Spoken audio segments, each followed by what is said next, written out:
आप लोग समधी बन गए ना, कई लोग बन गए होंगे, शादी कर दिया होगा बेटा बेटी का। एक आदमी लड़के की शादी करके आया, हमने पूछा समधी बन गए? बोले बन गए। तो हमने कहा समधी बन गए, समधी का अर्थ जानते हो? बोलो, आप सुन रहे हो कि नहीं? समधी का अर्थ जानते हो? तो उसने बड़ा अजीब जवाब दिया, बोला हम तो अर्थ ही के लिए समधी बने। क्या अजीब आदमी है। हमने पूछा समधी शब्द का अर्थ जानते हो? तो कह रहा हम तो अर्थ के लिए समधी बने। आजकल समधी के अर्थ से मतलब नहीं है, समधी के अर्थ से मतलब है ना। कोई इसके लिए समधी बनता ही नहीं। इसलिए विवाह में हमने देखा जितने लोग जाते हैं सबकी क्वालिटी अलग, सबकी। लड़के का पिता किस लिए जाता है? उसको कोई मतलब नहीं, ना व्यवस्था से ना किसी चीज से। उसका दिमाग केवल एक जगह है कि अलमारी कौन कंपनी की, फ्रिज लोकल तो नहीं है और टीवी लोकल तो नहीं, वो सामान ही मिलाता रहता है, नहीं कुछ गड़बड़। और बाराती जितने जाते हैं उनको इससे कोई मतलब नहीं, लड़की कौन, लड़का कौन, शादी किनकी, कोई मतलब नहीं। उसे यह भी नहीं पता है कि शादी किसके द्वारे है, लड़की का नाम क्या, लड़के का नाम क्या, जयमाला कहाँ हो रही, कोई मतलब नहीं। बाराती को केवल एक चीज से मतलब है कि रसगुल्ला कौन सी कंपनी का है, उधर देखो।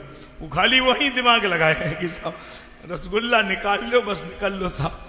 कोई मतलब नहीं, ना व्यवहार से ना प्रेम से। ये क्या तरीका है? ऐसे भी लोगों को आप व्यवहारी मान रहे हैं जिन्हें यही पता नहीं है कि शादी में हम गए हैं तो कम से कम कोई सहयोग करना चाहिए। कोई सहयोग नहीं, केवल खाने का सहयोग है। मैं एक हाथ जोड़ के निवेदन कर रहा हूं, जितने लोग पंडाल में बैठे हैं, एक बहुत पुण्य का काम करिए अपने हाथों से। करोगे ना, बहुत पुण्य मिलेगा। मंदिर में जल चढ़ाने के बराबर ही पुण्य मिलेगा। एक संकल्प आज लेके जाना कि अगर हम किसी की बेटी के ब्याह में खाने जा रहे हैं और अगर हमने खाया है 200 रुपए का और व्यवहार में दे रहे 100 रुपया और प्लेट को 3-3 बार तुमने उठा के कूड़ादान में डाला है, तो समझ लेना इससे बड़ा कोई पाप नहीं होगा। कैसे बिटिया के बाप ने पैसे जोड़े होंगे हैं? तुम्हें शर्म आनी चाहिए। 100 दे रहे हो और गांव भर और पूरे घर भर को ले गए खिलाने के लिए, 500 का खा लिया। अरे कोई तो व्यवहार, इतना तो ध्यान दो। अच्छा चलो खाए लो, कोई बात नहीं, लेकिन इतना तो ना करो कि 1 चम्मच खाई प्लेट फेंक दी, 1 चम्मच। अरे कितना उसको दुख होगा कि नाली में सामान बहेगा, उसने कितनी मेहनत से पैसे जुटाए। तो ये पुण्य नहीं कर रहे हैं आप, पाप कर रहे हैं। तो उतना ही लो थाली में जो व्यर्थ न जाए नाली में। एक कौरा भी व्यर्थ मत फेंकिए। किसी आदमी के धन का दुरुपयोग ना करो।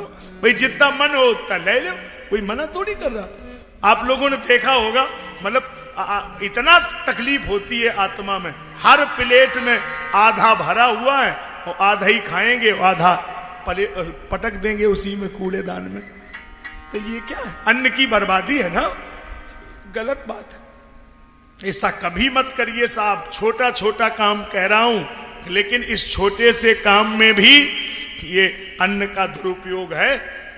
हमारे बुजुर्ग, इसी धर्मंगतपुर के लोग बैठे हैं मेरे सामने, कई ऐसे बुजुर्ग थे जो थाली में भोजन करने के बाद थाली में पानी डाल के एक बार उसको पानी को पी लेते थे, एक दाना उसमें छोड़ते नहीं थे। उन्हें मालूम था कि ये अन्न नाली में बहेगा तो ये पाप होगा। और आज हम लोग कितना दुरुपयोग कर रहे हैं, पूड़ियां बह रही हैं, सब्जी बह रही है। पहली बात तो हलवाई पूरा मेटने पे तैयार है, दुनिया भर का केमिकल उसने डाला है, सवेरे तक सब्जी रुकेगी नहीं, रात ही में बहा देगा। अब पहले हमारे यहाँ रसोई बनती थी 3-3 दिन साफ, पूड़ी निकलती थी वैसी, सब वैसी बना रहता था, केमिकल नहीं था, शुद्ध चीज थी।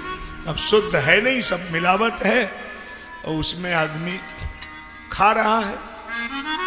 तो आप लोग ऐसा मत करें भैया, हाथ जोड़ के निवेदन, कोई अच्छा काम करो, ऐसा नहीं करना है।